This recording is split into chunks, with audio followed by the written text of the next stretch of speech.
I'm going to give AI this screenshot right here and see if we can turn it into a working app. Not just an image, not just a design description. I want actual code that I can open in the browser and interact with.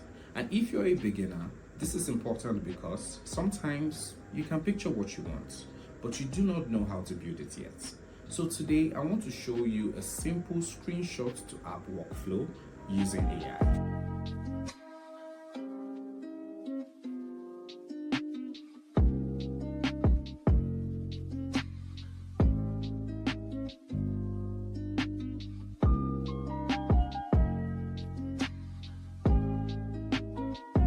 Welcome back to Prompt to Code with Rex. On this channel, I help beginners and builders turn ideas into real software using AI without making the process feel scary or complicated. So today we are doing something more visual. We are taking the screenshot and turning it into a working web page. Here's the screenshot right here. If you head over to my screen, I picked something actually so simple on purpose.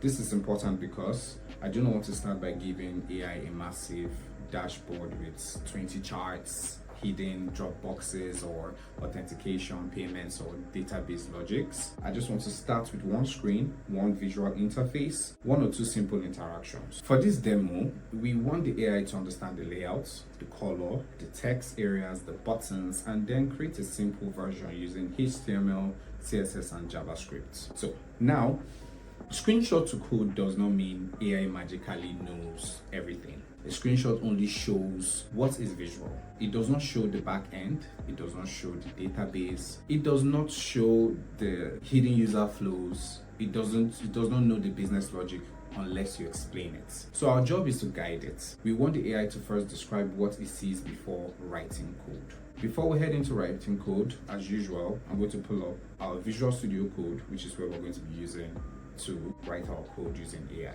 Alright, so here is the prompt I'm going to use. And I'm just going to head over to Visual Studio Code right now to give it this prompt. I want to recreate this UI screenshot as a simple working web page. The goal is to turn the screenshot into a beginner-friendly HTML, CSS, and JavaScript. Then after that, I'm going to give you the rules right now. Keep the code simple. Do not add backend or database, label assumptions, and if there is one visual interaction like a button, a toggle, a tab, or a form, make that interactive section also work. And before writing code, I will ask it actually to do these things for me. So I want you to do three things for me. I want you to state out what the components I'm going to see for this project, what files you're going to create, and what assumptions you're also going to be making as well for this project. This step is important because it helps you catch mistakes early. If the AI looks at the screenshot and misunderstood the layout, the code will probably be wrong too as well. So before we ask for the code, we check the plan. Does it see the header? Does it see the card? Does it see the button? Does it understand the spacing? Does it know which interaction we want? That's it. So now looking at Visual Studio Code, now that the structure actually looks reasonable, I will now ask it to generate the files. Now, for this beginner version, I want it to be plain HTML, CSS, and JavaScript.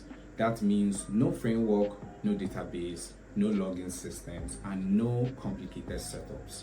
We are keeping this easy as possible to run locally. So now I'm going to go ahead and allow Codex to execute this, and as well giving it the reference screenshots to go ahead and develop this full system that we want to build right now from the screenshot. So I'm going to give you this prompt like this. Go ahead and execute this plan. Here is the reference screenshots that you're going to be using to build this simple application. So all I simply need to do is just to head over to my folder where I have that screenshot already here. I'm just going to drag and take it over to Codex, my VS Code, and I'm just going to paste it here. And once I do that, I just hit enter. We'll get three files out of this execution right here, and the files are follows. First, we're going to have the index.html. This gives the page a structure, basically. Then next, we're going to have the style.css, which controls how the page actually looks end to end. Then we're also going to have script.js. It handles the small interactions here and there. If you are new, do not panic when you see code. Focus on the sections. Look for the same parts you saw in the screenshots as well. That's the major thing that you need to be focusing on. Now, I will open the page that we've just generated now in my browser, because this is the real test right here. A lot of beginners, they stop when the AI gives them code. Do not stop there. It's very important. Always run the code, always test it. The question is not just, did AI produce code? The question is, does the page actually look and behave like what we wanted? That is a very, very important step that you need to bear in mind when you're actually building out using AI. Now let's compare. Here's the screenshots right here on my screen, and here is the working version. So bear this in mind. Maybe the spacing is not perfect. Maybe the button is a little bit different. Maybe the font does not match exactly. That is okay for version 1. But clearly from what we have done so far, at least Codex did a very good job here. But bear this in mind, which is very important. The goal is to get a working first draft. Then we improve on it. Now, let us test the interaction. If there's a toggle, click it. If there's a button, click it. If there's a form, type into it. This is where you find out whether the app is actually working or it's just looking pretty. So as you can see here, we have interacted my toggle buttons and they're all working perfectly fine, which is quite very good. Now, if something is broken, copy the error or describe the issue to AI and ask it to fix only just that issue. For example, right now, I'm going to just give you guys an easy way for us to just fix something, because for instance now you could see in our interaction the buttons are not actually working. So we could actually fix this issue by simply just doing this with Codex. So I can just say something like this. The buttons is visible, but clicking it does not change anything. Update only the JavaScript needed to make this button show a small success message. I want you to notice that I'm not asking AI to rebuild everything again. I'm asking it to fix one specific issue. This is how you stay in control every single time. Now, here is a warning for beginners. Do not screenshot a whole app and expect AI to perfectly recreate the entire product in one prompt. This is how you get overwhelmed. Use a screenshot to code for small pieces.